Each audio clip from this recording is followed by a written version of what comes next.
no question, magagaling eh. Napakaganda naman kanilang work. Naman, maraming magagaling artist, nagulat nga ako. Lalo-lalo sa sculptor na isa, yung metal, yung kanyang Metal art. Yung material. So magaling. The way it was done, parang, alam mo yung effort ba? Makita rin talaga ng mga papasok na turista dito sa atin ang tunay na kagalingan ng mga taga-Aurora, hindi lamang ng bayan ng Baler, kundi sa lahat pa po nating mga local artists.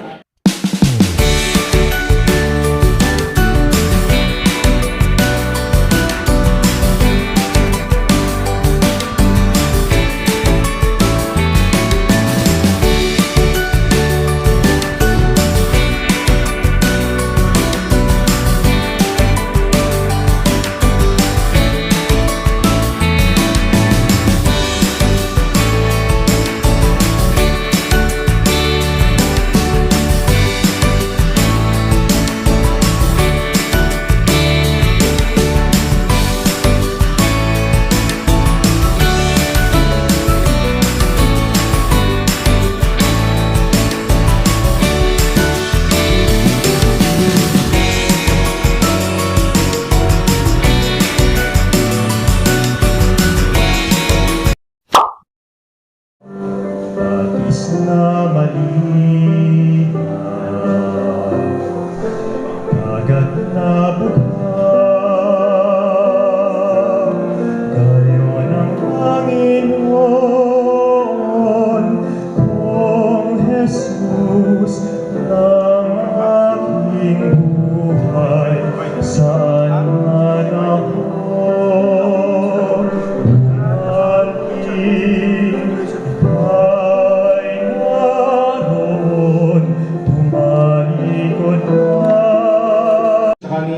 ng kanyang kapatid, ang naisip ko, Ma'am Riza, FYI, yung event na ito, it's not short term lang, mga plano ko talaga nung ginawa namin ito yung museo. The plan was talagang gawin yung second floor, talagang nakalaan talaga sa mga local artists. Hindi pang show lang nila, talagang forever para sa kanila talaga. Di ba? Mayor, napapagawa naman na natin lahat dito sa lalawigan ng Aurora. May health facility tayo, may tulay, may kalsada, may palengke, may convention center, you name it, we've done it. But bilang pumasok sa isip ko, bakit hindi tayo gumawa ng artist complex na kung saan may permanent address talaga yung mga artist natin, di ba? I'm thinking. Kasi yung pangarap ko dito, syempre pag turista ka, gagastos ka, kakape ka, you see it, paintings, etc. We should make a focal point na kung saan ma-attract yung mga turista.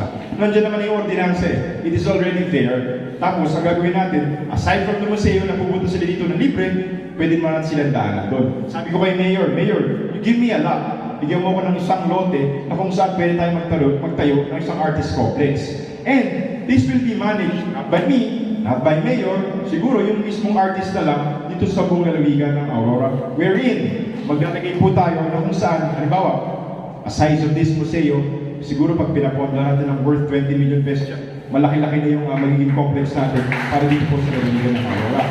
And this idea, ideya lang po yan, but I will take my cue, or we will take your cue na kung ano yun dapat, because you are the artist, not us. We will just be the enablers na kung saan pwede po tayo maglagay ng isang ganitong complex.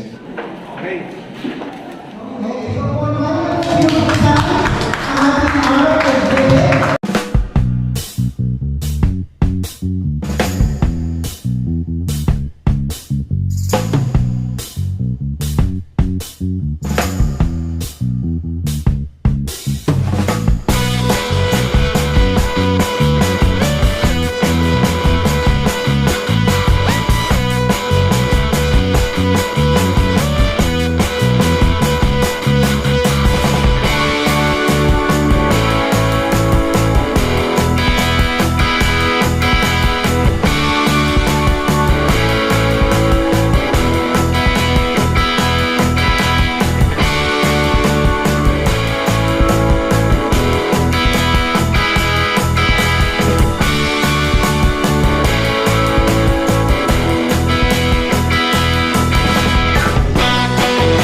alam niyo ba itong painting na to? Grabe ang pakiramdam ko.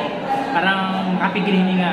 Ito yung portrait kung saan si Doña Aurora Quezon ay na-ambush sa Barangay Labi doon sa Bumabon. So, makapigil hininga yung eksena. At grabe, isang putok nga lang daw, kailangan magkakagulo na. So, doon yung pangyayari nung panahon na ma-ambush si Doña Aurora Quezon. So, grabe. Tingnan nyo, iba yung mararamdaman nyo sa painting ito. By the way, ang artist ko nito ay si Sir Raul Lumasa. Ano nakita nyo? Ayos. The best sa mga art work nila. Anong naramdaman nyo? Nakakakilabot. Dahil napakagaganda at yun. Maganda. Sobra pong nakakatuwa. Feeling blessed ng mga taga-Aurora, lalong-lalo na yung mga kababayan natin dito sa bayan ng Baler at San Luis po. Sobrang nakaka-amaze na napakaraming magagaling na artist, alagad ng sining dito sa ating bayan. So, patuloy po tayong mag-invest pa sa kanila para mas marami pang mahikayat na estudyante, bata, kabataan, para mas mapaganda pa ang sining dito sa ating lalawigan po.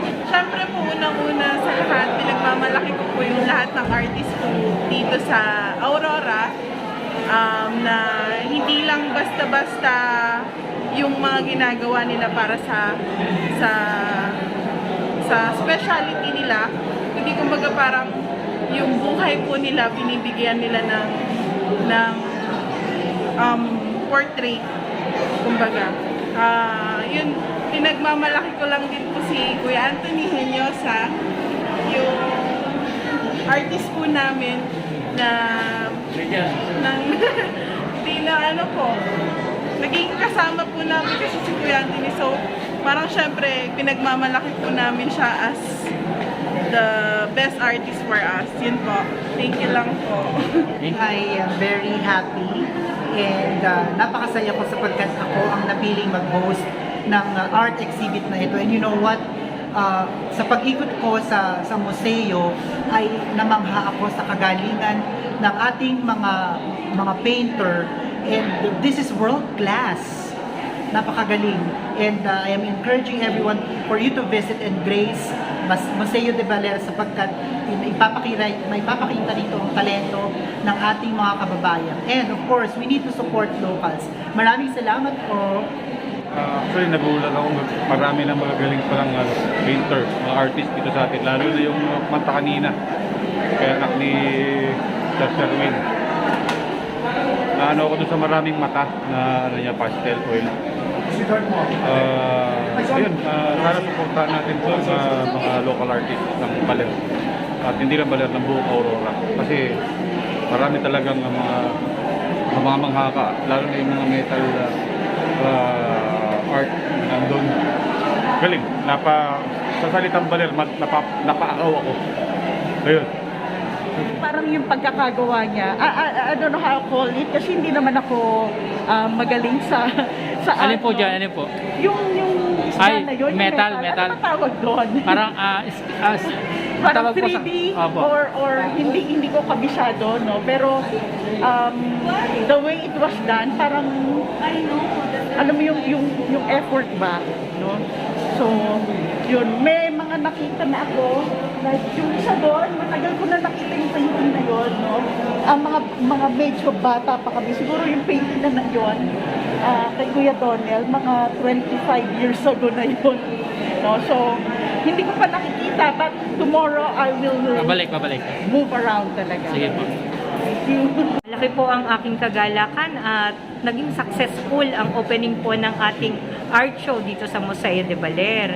At sana ay makita rin talaga ng mga papasok na turista dito sa atin ang tunay na kagalingan ng mga taga-Aurora, hindi lamang ng bayan ng Baler, kundi sa lahat pa po nating mga local artists ay naipakita nila at naipamalas nila ang kanilang mga angking talino at husay sa pagpinta.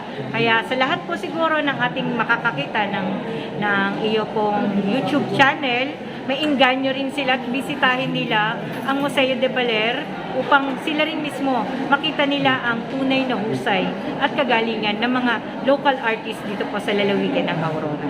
Thank you po. So, good evening po sa ating lahat. Okay naman, maraming magagaling na artist. Nagulat nga ako. lalo sa sculptor na isa, yung metal, yung kanyang Metal art. yung material. So magaling. So tutuwa naman ako. So hopefully makatulong tayo sa mga local artists sa mga ganitong mga pa-event. Hindi naman to short lang eh. Hindi naman short ka lang sabihin. So forever na may spot yung mga local artists sa bayan ng Baler. Open sa mga lahat sa mga tiga Lalawigan ng Aurora. Ano pa masasabi nyo kasi nung mga kalipas na araw, nung marami nakakita din sa motor, bibili niya ni Mayor kasi mahilig si Mayor sa motor, sabi nila. Ano nyo lang yun nandun? Yung motor, yung motor. Basta okay naman. Iikot ako, sama ko yung family ko tumawag para ma-enjoy din nila. Tsaka if ever ko lang gusto nila, pagkaya ng kanti, usapan natin. Salamat po, salamat Okay, po. thank you. Well, mag-iikot natin. Well, it's a given fact naman na magagaling yung artist ng lalawigan ng Aurora. And sabi ko nga kanina, it's about time na ma-enhance natin yung susunod generation because no question, magagaling eh. Napakaganda ng mga kanilang work. Ang kailangan natin, bigyan natin sila oportunidad kung mayroon silang avenue para makita yung kanilang talent dito sa ating lalawigan. Alright mga kausam, dito ko tatapusin ang video nito. Maraming salamat sa pagsama ninyo sa opening ng ating art show dito sa Museo de Baler. Sana po patuloy at support natin mga artist ng Aurora. At maraming salamat po sa mga sumusuporta. At salamat po sa sumusuporta din sa ating YouTube channel. At salamat tinapos nyo ang video na to. At hanggang April 15 po, open ang ating Museo de Baler para dun sa mga art o sa mga artworks ng ating mga kababayan. Pagod ako mga kausap kasi napagod ako, nag-iikot talaga sa loob at nag-enjoy ako, nasyahan ako, nasatisfied ako sa mga nakita ko. Ang galing ng mga taga-Aurora. Salamat sa mga messages na narinig natin sa mga opisyalis ng ating probinsya at lokal ng Baler. Maraming salamat din sa mga nakilala ko. First time ko mga nakilala si Consihal Santino Guerrero at iba pa, hindi ko na maalala iba, no? Salamat din sa Tourism Aurora, kay Ma'am Risa at kay Ma'am Ninang Risa de Rosario ng Baler. At sa inyong lahat na nagpunta at sa hindi pa nakarating, punta po kayo para ma-experience nyo naman, experience tayo, makita ninyo yung mga artwork ng ating mga kababayan dito sa Aurora. At sana nga, ang wish natin, mabigyan talaga sila ng lugar na sarili nila, parang artist village sabi nga nila, yung para sa mga artist talaga, para mas ipadama natin yung suporta natin sa kanila para ma-inspire din sila ipagpatuloy yung ganitong klase ng gawain. Napaka-successful ng ating opening at hanggang April 15 to.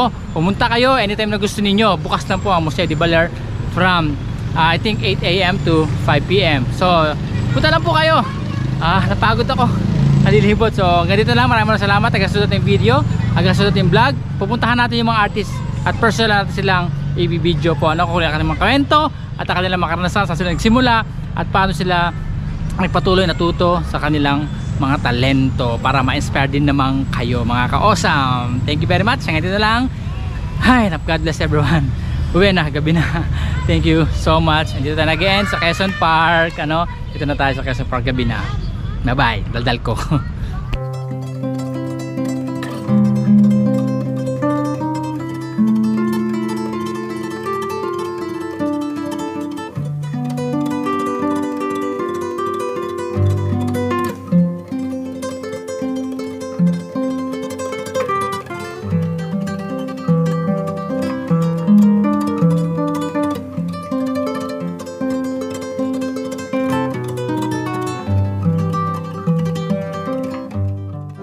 Batis na malinaw, dagat na